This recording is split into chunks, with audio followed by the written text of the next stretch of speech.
We're going to begin with 3 rectangles. 2 I am going to put together. I'm going to weld them together and change the color to white. As you see, that will be our base card. After we do that, we're going to choose the second one, and first we're going to put a score line in between, and as you see, and we'll attach the score line.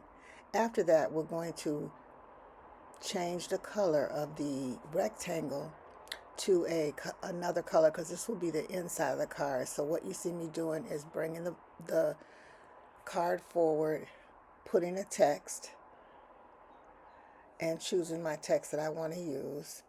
Then I will write my sentiment on that and print, then cut or flatten after I get it where I want it to be.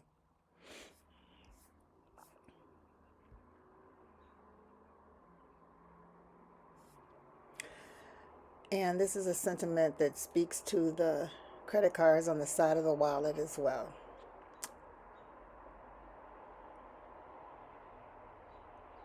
I chose a font that was not a writing font, so I went back to choose the font that was appropriate for writing on the card. As you see, I am playing around to see which font I want. I did a written one, and now I'm going to put that on the card, size it down to fit the card. After I do that and I feel comfortable, I'm going to flatten it. And there you go. That's going to be the insert for the wallet. And it'll go right there on the right side.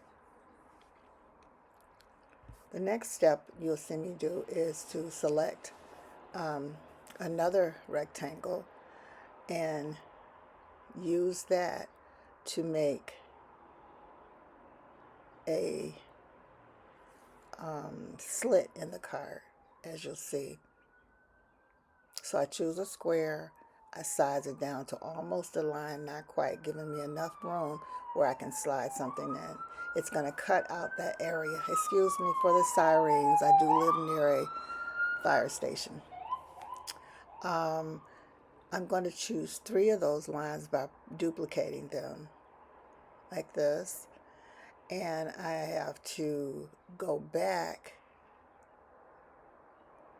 to do one, because you can't slice with multiple objects. You can only do one at a time.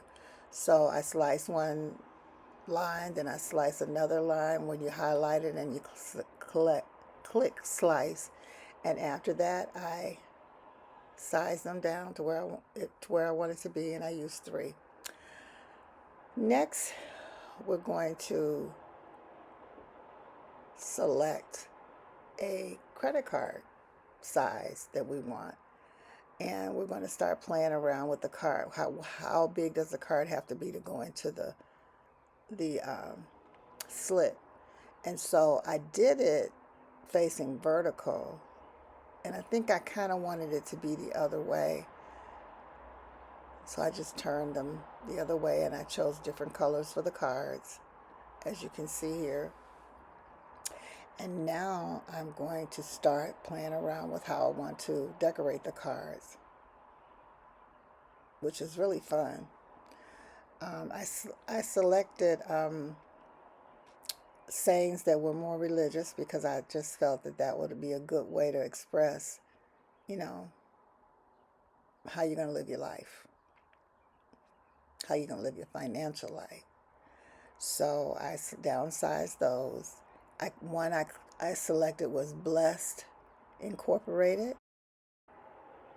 And then I did the rest of the cards, credit cards, and you can use whatever you want.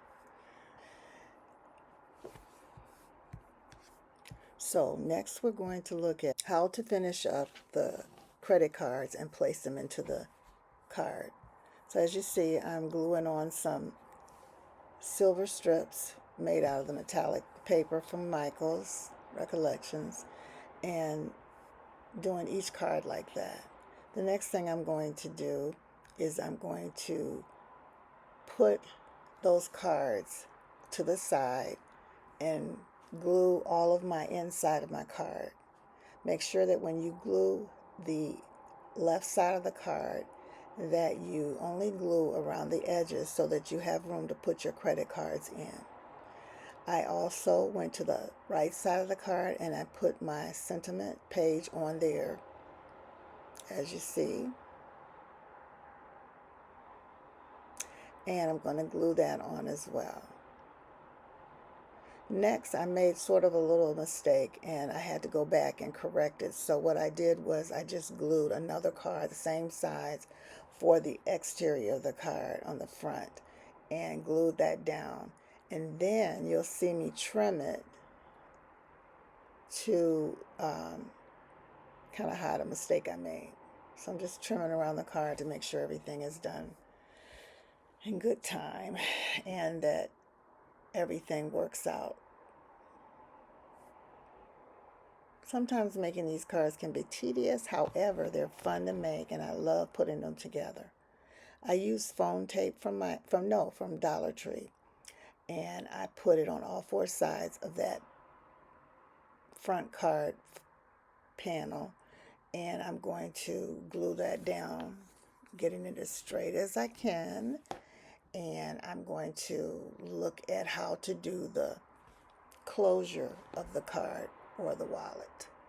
So this kind of supposed to resemble a wallet, and you can put stitching around it if you wanted to, put some coins hanging down from it. It's up to you. So that's the interior, and I'm going to put the flap on. First, just to correct this part, I should have put the flap on the back first. However, I started with the front. And I'm using magnets to make sure that the card closes and opens easily, and it stays closed when it's supposed to. So I'm peeling off the paper from the back of the magnet, and I'm going to stick it on the underneath that flap, which I should have done before, but it worked out. Now I'm going to put another one on the inside of that little extension, the little closure. And I'm going to use some adhesive called ZOTS, Z-O-T-S, that I got from Michaels. And it's almost the same size as the circles, so it helps to use those. And they stick really well. They don't come loose easily. So that was what I decided to put it on the magnets. And you just stick it to whatever you're going to use, and you pull away the paper from the magnet, and the paper will be, the adhesive will be left. And I close it up, so I make sure I close it in the same place. And my strap wouldn't stick on very well, so what I did was I had to give it a little bit of time to adhere, and I used a clothespin to keep it together as I worked on the rest of the card. And here's my sentiment, which is a happy birthday sentiment, which I did print and cut, and I cut a bunch of them out. And I layered two or three together. And that's my card. It has little presents on it that I got from Dollar Tree, stickers, and my sentiment, and my back logo. And I think it is done. So thank you for watching. Please leave a comment below and like my video. I appreciate your watching. Have a good day.